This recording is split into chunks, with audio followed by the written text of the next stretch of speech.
Je crois qu'on peut le dire, Paris a toujours eu un problème avec la propreté. On n'a pas attendu Madame Hidalgo et l'arrivée de cette équipe, il ne faut pas être trop dur, pour vivre les problèmes que nous vivons. Je crois que c'est même le baron Haussmann qui, dans ses mémoires, écrivait que la saleté de Paris était présente jusque dans l'étymologie même du mot lutès du mot latin lutum, la boue. Jean-Jacques Rousseau, alors qu'il quitte Paris, il n'a jamais eu beaucoup de sympathie pour cette ville d'ailleurs, disait « Adieu, ville de fientes ». Bien, je pense qu'il parlait plutôt j'espère qu'il ne parlait pas des fientes humaines, évidemment. Donc on a toujours eu ce problème avec la saleté. Cela étant dit, ce qu'on vous reproche à l'exécutif municipal, à Mme Hidalgo, ce n'est donc pas la malpropreté historique d'une ville comme Paris, qui est en plus confrontée à des flux de plus en plus importants, touristiques et des flux de transport. Non, ce qu'on vous reproche, c'est l'entreprise de démobilisation massive des services de la ville dans le domaine de la propreté. Ce qu'on vous reproche, c'est d'avoir mis autant de temps, quasiment 4 ans, avant de faire enfin de la propreté une priorité pour le service public municipal. Les mots que j'emploie sont excessifs, c'est vrai, vous allez le dire, mais ils sont appuyés par des éléments factuels. Par exemple, le fait qu'il a fallu attendre les vœux de l'année 2018 pour que la maire de Paris parle enfin de propreté, d'hygiène, de poubelles, de corbeilles, de salubrité et d'hygiène. Avant, dans tous les vœux, toutes les cérémonies de vœux de la maire de Paris, jamais ces mots n'ont été inclus dans les discours. Et je suis désolé, mais les cérémonies de vœux, c'est aussi l'occasion pour la maire de Paris de donner les grandes priorités à ses services, à ses adjoints et aux Parisiennes et aux Parisiens. Et donc, je confirme qu'il a donc fallu attendre 4 ans avant que la priorité soit donnée à la propreté, comme c'était le cas il y a maintenant 15 jours. Il a fallu également attendre plusieurs années avant de se rendre compte que les 30 000 corbeilles bagatelles étaient totalement inadaptées aux usages des Parisiennes et des Parisiens, des touristes, et en particulier des Parisiens qui sont confrontés à des problèmes de local poubelle, par exemple. Il a fallu attendre également des années avant que vous procédiez à l'embauche de quelques dizaines d'éboueurs. Alors c'est vrai, c'est pas Madame Hidalgo, encore une fois, ou l'exécutif actuel qui est responsable de cela. En réalité, c'est tout simplement le fait que depuis c'était déjà le cas sous Delanoë, ça fait depuis 2001-2002 que la priorité n'est plus véritablement donnée aux moyens affectés et à la modernisation des moyens des services de la ville. Alors vous avez quand même pris des mesures, mais ces mesures, je les trouve insuffisantes, évidemment. Il y a tout d'abord des mesures tout à fait cosmétiques. Vous prenez la charte de l'événement éco-responsable. Je pense que vous devriez en parler aux riverains du Champ de Mars, qui, à mon avis, doivent se rendre compte du manque d'efficacité de ce type de charte, de ce type d'engagement de vœux pieux.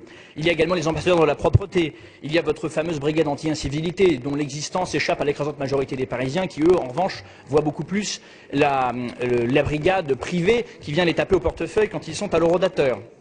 Il y a également aussi la journée du grand nettoyage qui, vous le dites vous-même dans votre communication, n'a permis de sensibiliser que 1000 Parisiens. Moi, à titre personnel, dans le 6e arrondissement, j'ai pu apprendre à balayer à l'adjoint au maire de Bogota. Alors, il va revenir à Bogota avec des bonnes pratiques de la DPE, mais très franchement, c'est très insuffisant au regard des 2,2 millions d'habitants à Paris et des 30 millions de touristes que nous accueillons chaque année. Il y a aussi des mesures qui n'ont pas de rapport véritablement avec la propreté, avec les enjeux du concret.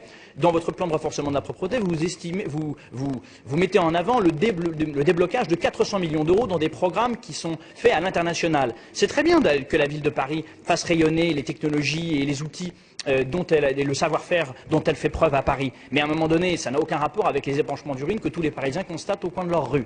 Et donc je pense que ces mesures que vous avez prises sont trop cosmétiques, sont insuffisantes, ont un effet résiduel et qu'en plus de ça, elles n'ont pas de rapport avec les préoccupations concrètes des Parisiens.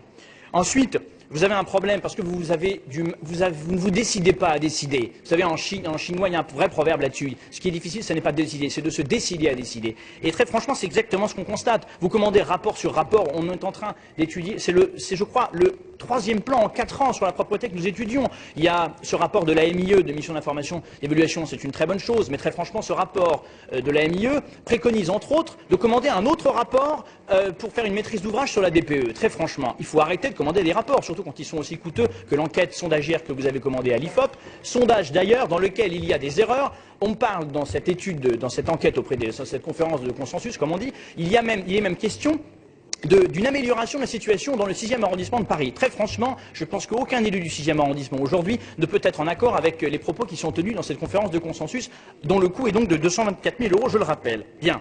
Donc ce que je veux dire, c'est qu'en réalité, vous n'êtes pas à la hauteur de l'enjeu. Et je voudrais terminer pour conclure avec une anecdote qui parce qu'il y a une anecdote qui m'a fait beaucoup penser à Madame Hidalgo, et qui est une anecdote qui concerne Napoléon Ier. Vous voyez, je compare la maire de Paris actuelle à notre empereur. Un jour, avant d'être empereur, Napoléon était premier consul, il écrit à son ministre de l'Intérieur, Chaptal, et il lui dit « Je voudrais faire quelque chose, je cite, de très grand, de très beau pour Paris, dont je voudrais qu'elle soit la plus belle ville du monde. » Et alors il attendait naturellement que le ministre de l'Intérieur lui dise faut construire la Madeleine, percer la rue de Rivoli, etc. C'est pas du tout ça qu'il a répondu, Chaptal. Il a dit vous voulez vraiment faire quelque chose de grand et de beau pour Paris? Donnez de l'eau aux Parisiens. En gros, nettoyez Paris. Eh bien, si Madame Hidalgo et si son exécutif veulent vraiment faire quelque chose de beau et de grand pour Paris, eh bien c'est très simple. Agissez sur le concret, agissez sur le quotidien, nettoyez cette ville.